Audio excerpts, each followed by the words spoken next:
Here is a question. Read it carefully and think about the answer. Let us solve it step by step. Let us begin solving this step by step.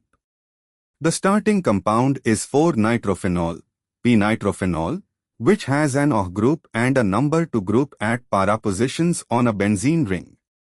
Moving on to the next step. Catalytic hydrogenation with H2 over PD reduces the nitro group, NO2, to an amino group, NH2.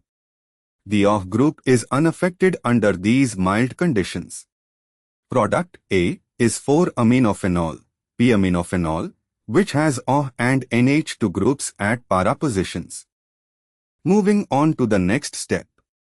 Acetic anhydride reacts selectively with the more nucleophilic amino group, NH2, rather than the phenolic OH group. Amines are better nucleophiles than phenols toward acylation under mild conditions. The NH2 undergoes acetylation to form NHC is equal to O CH3 acetamido group.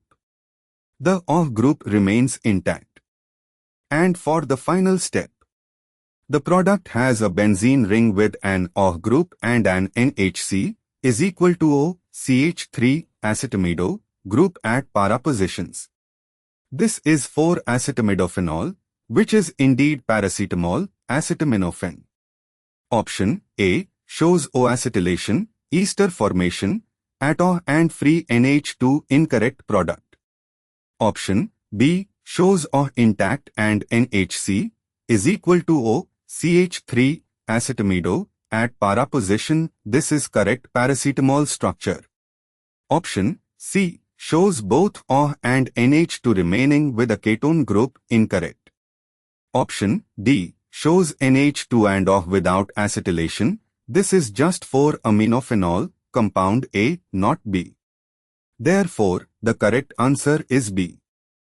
Therefore, the correct answer is option B.